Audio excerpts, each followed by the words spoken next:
Welcome back, everybody. My Awakening Podcast, episode 4 today. God, all I want is your love and to be with you.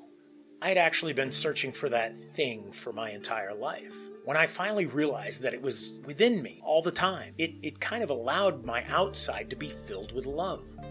Now, before I continue on, please like, subscribe, favorite, and follow this podcast. And if you have the opportunity, share it with someone you know that could possibly benefit from it, because it may be that specific catalyst that ends up changing their lives.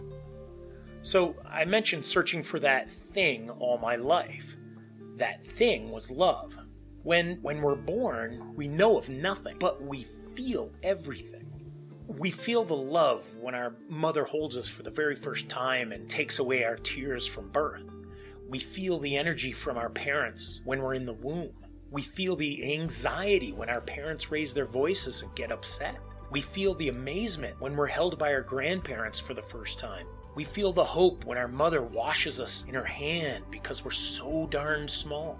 We feel the kindness when we hear our mother or father sing to us while they rock us in their arms. We feel everything because we don't know anything else. From day one, we're searching for the best of the best, and we know it only as love. Yet, as soon as something other than love shows up, it confuses the heck out of us. We don't know how to react as infants, so we seek guidance. We look for that comforting moment again, that one where everything was quiet and warm, like, back in the day when we were in the womb. We have no clue as to how to function in peace when everything around us is noisy, chaotic, clustered, and confusing. It's a whole new world that we aren't given instructions on, and our parents feel the same way when it's their first child. As infants, if we don't always feel love, we will then change our behaviors in the hopes that our human guardians know what to do about it.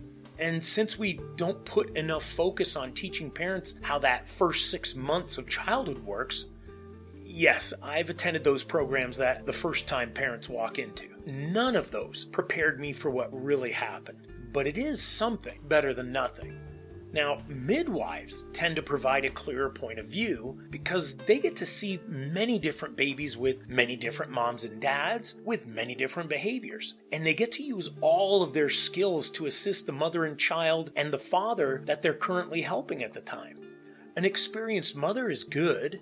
An experienced grandmother is good, an experienced father or grandfather is good, but an experienced midwife can bring a higher level of understanding to the table because they've been involved with way more births than any of the others. Once we have our first baby, we then find out the hardships and easy answers through trial and error, and that will greatly affect how we raise our second baby and our third, and so on. So we can be a bit more relaxed in our approach to our additional children compared to our first. At least, hopefully we can. Now, let's get back on track. We're seeking love from moment one. But why is that? What is it about love that has us seeking it from birth? I don't think there's anyone in science that has really been able to come up with an answer other than that simple parent-child relationship. Is there an answer? Well, I'm going to try and do my best to give you what I believe is the answer behind it. I believe that when we're in the womb and developing, that the soul connects with the body and begins learning what being in a body is like. There's a real good chance it's not very happy, because right up until it connects with the human body, it was connected with God in a state of bliss and peace and perfect love. It doesn't leave God's side, it just reconnects with a new human form. So this soul is seeking a similar reality to the one it was divinely connected with before.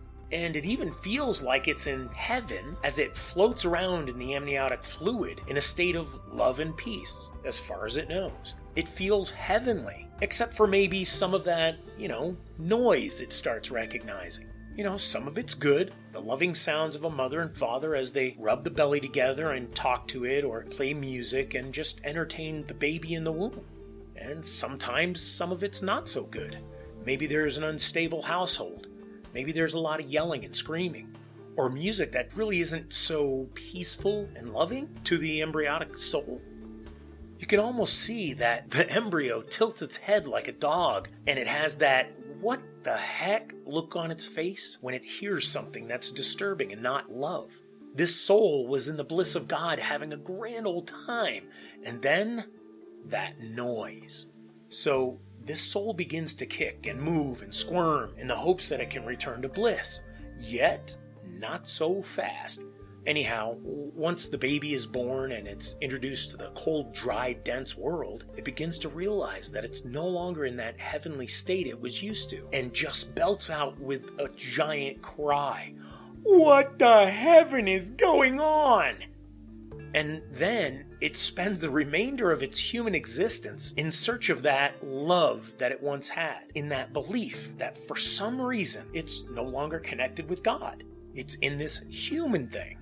Now, it is up to us parents to ensure that our little human understands that it's always going to be loved and always be with God, but that it has to work a little bit through some of the stuff while it's in this human form before it can fully return. Now, I have whole podcasts on that concept, so I'm not going to dig into that at all here. So, like you, I spent my entire life trying to fill in a gap that I thought required filling because I apparently felt like I lost my connection with God. Truth is, I thought that human love was better for pretty much all my adult life. I grew up with a poor set of coping skills and spent lots of time in the dark trying to figure things out on my own because my lack of skills was good enough to find the answers to my lack of skills. Wrong answer. Anyhow, finding love in all the wrong places was my direction, as with most humans. We believe that something outside of us can fill in the loss that we feel inside of us. Yet, when we decide to reconnect with God, we seem to find all the right answers. And sadly, that may be at the end of our days instead of being in the early days as an infant. We seem to desire waiting for some tragic, intense moment to light us up and show us the way to real love, God's love.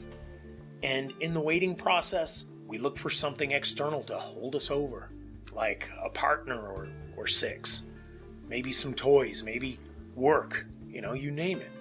For me, it was a long road of around, 50 years before I found my true love. I'm not talking about a human partner.